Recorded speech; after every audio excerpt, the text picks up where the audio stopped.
వినూత్న ఆలోచనలకు సాంకేతికతను జోడిస్తే విద్యా రంగంలోనే కాదు వ్యవసాయ రంగంలోనూ అద్భుతాలు సృష్టించవచ్చని నిరూపించారాయన. ఆయనే దేశంలో ప్రతిష్టాకరమైన సాంకేతిక విద్యా సంస్థలో ఒకటిగా పేరుగాంచిన భీమవరం ఎస్ఆర్కేఆర్ ఇంజనీరింగ్ కళాశాల డైరెక్టర్ డాక్టర్ మంతెన జగపతిరాజు. గోదావరి జిల్లాలో సాధ్యం కాని బాస్మతి రకం ధాన్యాన్ని ఆయన స్వగ్రామమైన పాలకొడేరు మండలం మోగొల్లు గ్రామంలోని తన వ్యవసాయ క్షేత్రంలో పండించి చరిత్ర సృష్టించారు. టెక్నోక్రాట్గా ఎదిగిన రైతు కుటుంబం నుండి వచ్చిన జగపతిరాజు చిన్నతనం నుండి వ్యవసాయంపై మక్కువతో బాస్మతి వరి సాగు చేపట్టారు. ఈ ప్రాంతంలో బాస్మతి పనికిరాదని అందరూ నిరుత్సాహపరిచినా ఎందుకు సాధ్యం కాదంటూ హైదరాబాద్ నుండి బాస్మతి 1692 రకం విత్తనాన్ని తీసుకొచ్చి సాంకేతిక పరిజ్ఞానాన్ని ఉపయోగించి తన 10 ఎకరాల వ్యవసాయ క్షేత్రంలో పండించి చూపించారు. ఇప్పుడు ఆ చేను కంకులతో చూపర్లను విశేషంగా ఆకర్షిస్తోంది. తెగుళ్లు గాని దోమపోటు గాని లేకుండా ఖరీఫ్ సాగులో సాధారణ వరి సాగు 150 రోజులైతే బాస్మతి పంట 110 రోజుల్లోనే తయారవుతుందన్నారు. మరో వారం రోజుల్లో కోత కోస్తుందన్నారు. ఎకరాకు 20 నుంచి 25 బస్తాలు పండే దిశగా పంట ఉందని రైతులు అంటున్నారు.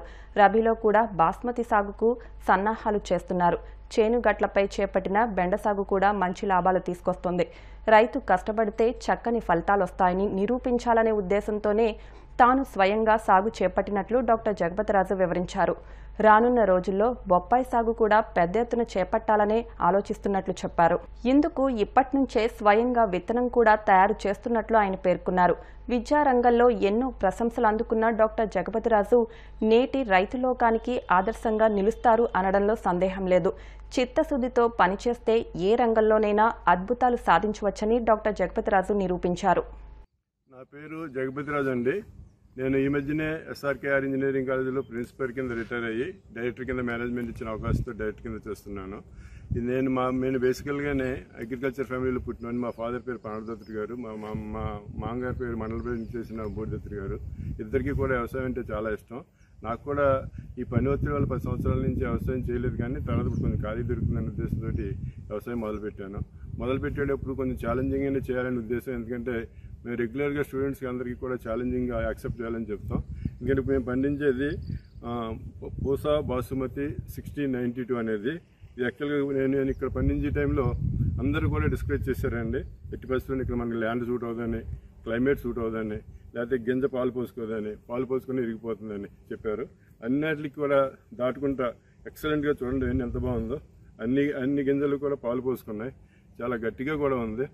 సో దీనికి వచ్చేటప్పటికి అందరూ ఏమనుకుంటారంటే దీన్ని పండించడం కూడా చాలా కష్టం అనుకుంటారు. కానీ నేను చెప్తున్నాను, ఈ సరౌండింగ్స్లో చూస్తే మిగతా చేలన్నిటికీ కూడా జబ్బులు రావడం జరిగింది. కానీ ఈ బాసుమతి దానికి జబ్బులు కూడా బాగా తక్కువ. ఎందుకంటే ఇది డిసీజ్ రెసిస్టెంట్ వరి కాబట్టి డిసీజెస్ కూడా చాలా తక్కువ వచ్చినాయి దీనికి. నేను వేప నూనె కూడా దీనికి స్ప్రే చేయడం వల్ల కూడా డిసీజులు బాగా తక్కువ వచ్చినాయి.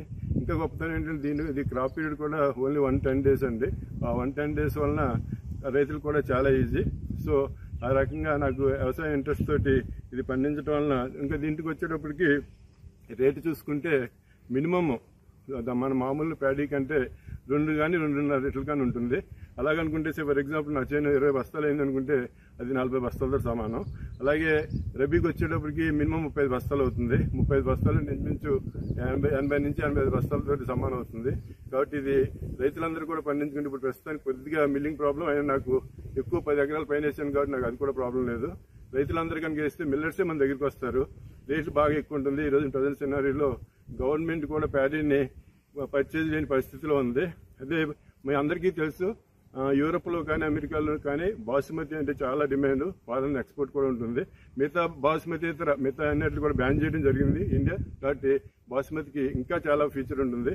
కాబట్టి ఈ విధంగా అడ్వైజ్ ఏంటంటే అందరికీ కూడా చాలామంది పెద్ద రైతులు కూడా వ్యవసాయం అనేసి కౌలుకి ఇచ్చేసి తిరుగుతున్నారు.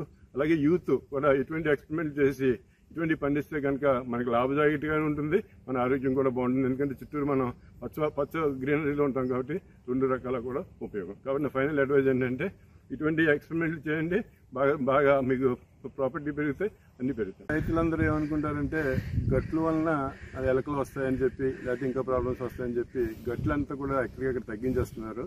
సో దాన్ని తగ్గించడం వల్ల ఏంటంటే ఇవి ప్యాడీకి లెక్కేసుకున్నా కూడా గట్లు సరిగ్గా ఉంటే మనకి యూరియా వేసిన టైంలో కానీ లేకపోతే మన గుళికలు వేసిన టైంలో కూడా నీరు నిలబెట్టాలి. ఆ నీరు నిలబెట్టకుండా పాడైపోతున్నది.